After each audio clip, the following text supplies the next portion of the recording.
नमस्कार, इस वक्त आप देख रहे हैं टाइम्स नाउ नव भारत का डिजिटल प्लेटफॉर्म और इस वीडियो में हम बताएंगे आपको कि आज कौन कौन सी वो खबरें हैं जो सुर्खियां बनी हैं। तो चलिए शुरुआत करते हैं। पहली खबर होगी तीनों कृषि कानून को वापस लेने के मोदी सरकार के बड़े फैसले की। दूसरी खबर रहेगी सीएए पर ओवैसी के बयान की। तीसरी खबर होगी आतंकी फंडिंग पर पाकिस्तान पर भारत के वार की। तो चौथी खबर होगी समीर वानखेड़े की, जिन्होंने आज कोर्ट में बर्थ सर्टिफिकेट जमा कराया है। पांचवी खबर होगी देव दीपावली पर्व पर, जिसकी धूम वाराणसी में खास तौर पर देखी जा रही है।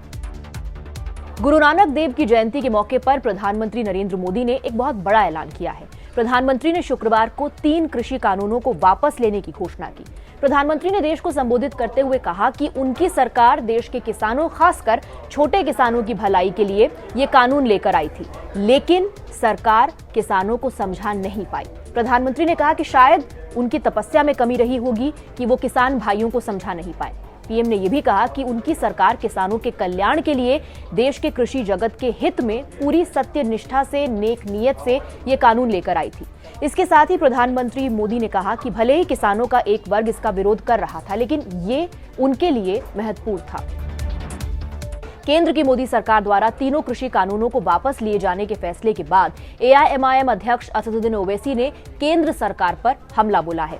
ओवैसी ने कहा कि केंद्र सरकार को नागरिकता संशोधन कानून को वापस लेने के लिए बाध्य होना पड़ेगा। ओवैसी ने यह भी कहा कि पहले सीएए एनआरसी का प्रोटेस्ट और दूसरा किसानों का आंदोलन ये बताता है कि जब जनता विरोध के लिए सड़क पर उतर जाती है तो केंद्र सरकार उससे डरती है।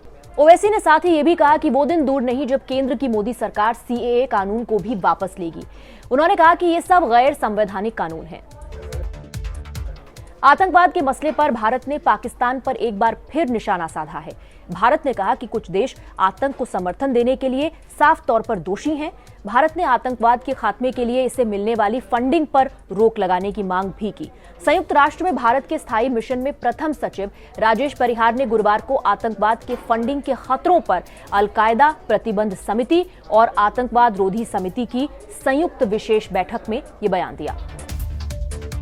नारकोटिक्स कंट्रोल ब्यूरो यानी एनसीबी के अधिकारी समीर वानखेड़े ने बॉम्बे हाई कोर्ट में अपना बर्थ सर्टिफिकेट जमा कराया है।